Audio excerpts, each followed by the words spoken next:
सलाम आदाब।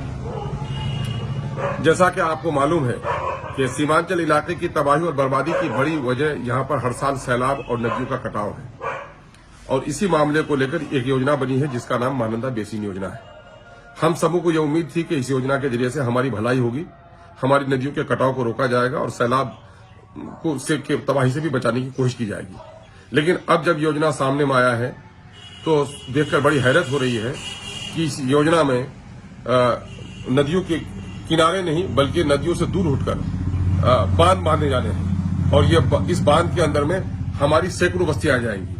खासकर जो डोक है, कनकई है, महानंदा है, परमान है, मेची है, बकरा है, इन सारी नदियों में बांध बांधने का प्रोग्राम है और इस अभी जो पानी आ रहा है वो पानी हमारा फैल जा रहा है जिसकी वजह से सैलाब से तबाही हमारी कम होती है।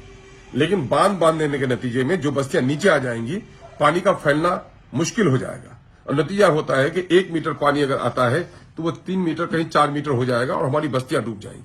और खुदा न खास्ता ये बांध कहीं टूट जाए, कहीं कोई काट दे बदमाशी करके, तो फिर उससे हमारी न जाने कितनी छोटी नदियां निकल जाएंगी और कितनी बस्तियां तबाह हो जाएंगी। इससे हमारी बर्बादी का अंदेशा है।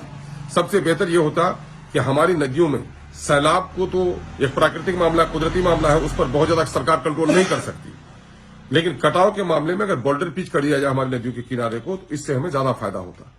इसी मुद्दे को लेकर के हम लोगों ने असेंबली में भी बात उठाई, मुख्यमंत्री को भी लिख करके दिया, जल संसाधन मंत्री को भी लिख करके दिया, ऑफिसर्स को दिया, इंक्वायरी हुई, लेकिन सरकार बजीर है। अभी 200 किलोमीटर में बांध बांधना है फेज 2 में और लगभग 1800 करोड़ का टेंडर भी हो चुका है। अंदेशा है कि जिस तरह से तीस्ता कैनाल के मामले को लेकर के बंगाल में खाओ पिकाओ अभियान चल रहा है, यह भी खाओ पकाओ अभियान होगा और हमारी बर्बादी भी होगी। इसलिए हम सबों ने मिलकर इस पर कोशिश की है और हाजी अब्दुल समान साहब एक्स में एमएलए बायसी ने इस पर पहल किया है। इसलिए हम सब की जिम्मेदारी होती है, राजनेताओं को तो आना ही है, लेकिन हम आमजनों से भी, जो चाहे वो ठाकुरगंज के हों, कोठिया के हों, किशनगंज के हों, दिगलवा के हों, बादरगंज के हों, टेरागात के हों, अमोर बैसा के हों या डगरवा बायसी के लोग हों, सबको आना चाहिए। कटिहार के में जो लोग प्रभावित हो रहे हैं उनको आना चाहिए, अररिया में जो लोग प्रभावित हैं उनको आना चाहिए। इस मामले में हम लोग एक मरतबा फिर सरकार को अपने आंदोलन के जरिए से सुझाव देना चाहते हैं कि इसके मौजूदा जो प्रारूप है तो इसको तब्दील किया जाए। जो एस्टीमेट है इस वक्त का, इसमें सुधार लाया जाए और हमारे बांध बांधने के बजाय नदियों के किनारे में बोल्डर पिच किया जाए ताकि कटाव से बच सके।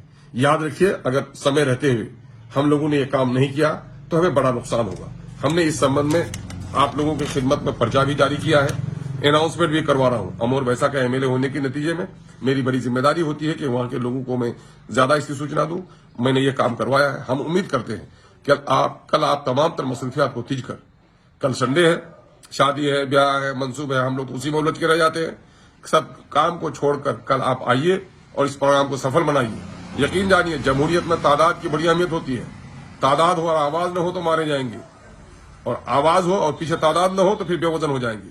कल आइए और इस योजना के बारे में एक सुधार का प्रस्ताव सरकार को देकर प्रयास करने में सहयोग कीजिए। हम उम्मीद करते हैं आप अपनी तमाम तर मसरूफियात को छोड़कर कल दिन के 10 बजे चरिया मैदान बायसी में हाजिर होकर इस मौजूदा वक्त के इस योजना के प्रारूप के खिलाफ अपनी आवाज को बुलंद करेंगे।